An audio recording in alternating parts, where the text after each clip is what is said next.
I'm Barbara Peters. Welcome to another episode of the Criminal Calendar. I have thought lately that I should check to see distance traveled, what the record is for one of our guests, and I'm thinking that Peter May, who's come all the way from southern France today to join us, may hold it. Soyez bienvenue. Merci beaucoup, c'est un plaisir d'être ici. De rien. Vous parlez français très bien? Well, I try to. I'm not sure that the French would agree, but... I have always wanted to hear someone speak French with a Scottish accent. I think it sounds pretty strange. In France, I'm mistaken for Dutch all the time because I don't have that English accent speaking French. So it must be something to do with the more guttural Scottish accent that gives them the idea that I am Dutch. Was your hair Scots red when you were younger? It was kind of gingery, yes. Was it? Because I'm thinking you actually do have a sort of a, fair, general Dutch look. Yeah, and I'm tall, 6'2", and the Dutch are a very tall race. I feel small in Holland.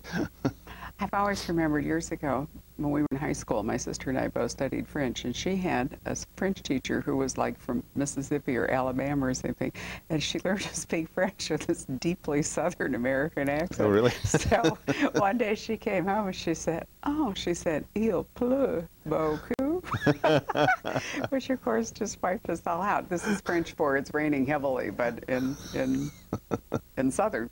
Anyway, what took you from Glasgow, you and your wife, to Cahors?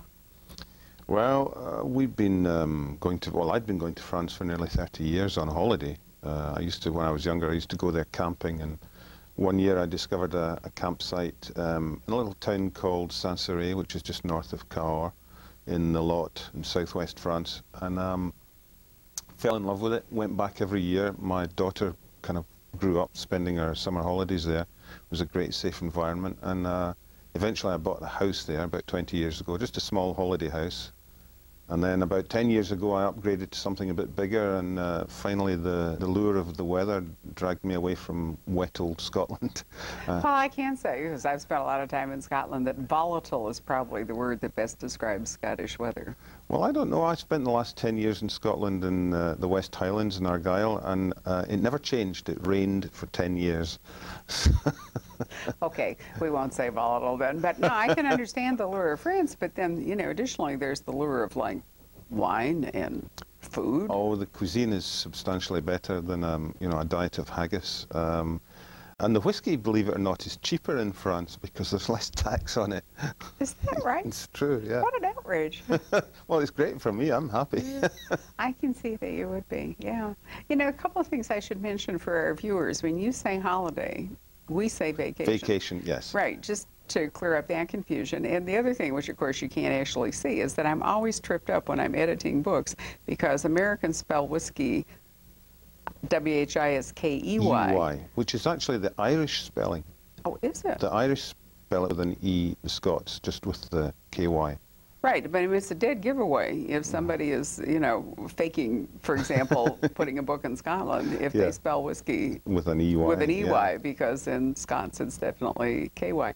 And that comes from that old word, uiscaba, or whatever it is. Uiscaba, yeah. Uiscaba? Uiscaba, water of life, Gaelic for water of life. Which is Gaelic is kind of really Celtic, right, or Celtic? Well, yeah, it's one of the Celtic languages. It bears no relation to English whatsoever. Right. It's, the Irish and the Scots speak a kind of very similar kind of Gaelic, and the Welsh and the Bretons in the northwest of France speak another branch of the same language, but it's quite different again. They are quite different, but I mean, a characteristic, at least to me, of the Irish and the Scots is that there's so many what look like superfluous vowels. You can never figure out how to pronounce anything. So you have a mercifully simple name. Yes, Peter May. Peter May, thank goodness. Yes. How hard is that? Which is good for France. So in France, you're Pierre. Yeah, well, I'm Peter. They can't say Peter. Well, I say Peter. Americans say Peter. Right. And the French go Peter. They don't call you Pierre? No, nobody calls me Pierre. How interesting. No. I would have. My wife calls me Pierre. But I love it.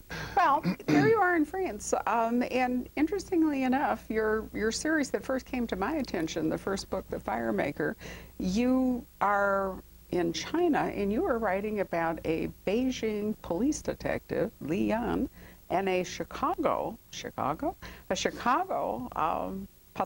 pathologist, right? Yeah. Dr. Margaret Campbell, and you know, you're a Scot living in France. So what is it with the geography with you? It's one of those crazy sort of things where lots of different elements of your life and different interests all come together to create a particular idea or a particular event, which became The Firemaker, it started out as a one-off book. It was a one-off story, and when my agent took it to a publisher in London, they said, we'll give you a 2-book contract as long as you carry on with the same characters. So 6 books later, I was kind of, you know, thinking it was time for a change. But China was it was a country I fell in love with when I first visited in the early 1980s, just because it was so different. It was like landing on another planet, really, and people at that time, it was just after the end of the Cultural Revolution, and they were still, everybody was dressed in the blue Mao suits, and there were little old ladies hobbling about on bound feet, and it was extraordinary. You were talking earlier about my colouring and my height. In those days, I was still pretty gingery and had a big ginger beard. And if I thought the Chinese were strange, they thought I was even stranger. And I had crowds of 100, 150 people following me up the street. Turn around and they all stopped and stared at me. And I walk on and they followed. It was quite extraordinary. But I fell in love with the country, and I just spent about 15 years reading about China, the history, the culture, the people. And I knew that I wanted to write about the place, but I had to find the right idea, and that didn't come till really mid-90s.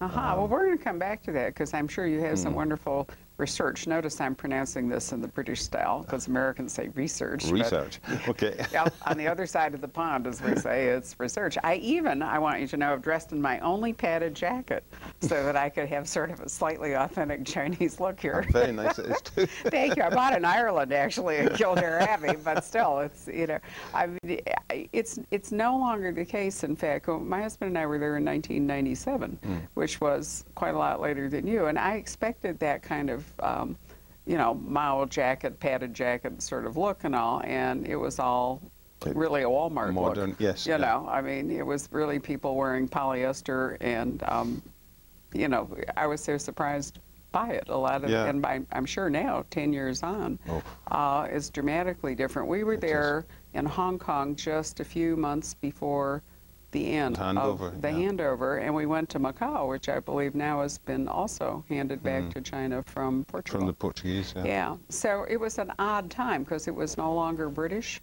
but it wasn't yet Chinese, and everyone was very apprehensive about how it would go. So I'd like to go back and see how it is.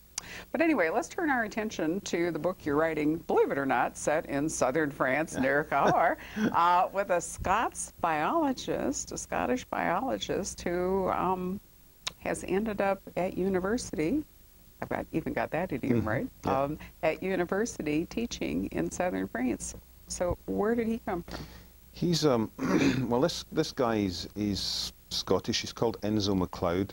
MacLeod is a good Scottish name, of course. Enzo is short for Lorenzo, because his mother was Italian, married to a Scot, but he was born and brought up in Glasgow. There's a big Italian community in Glasgow, so one of my best friends there, his mother was Italian, and he had an uncle Enzo, so that's where that name came from. And Enzo was, at age about 30, he was just about the top forensic scientist in Scotland.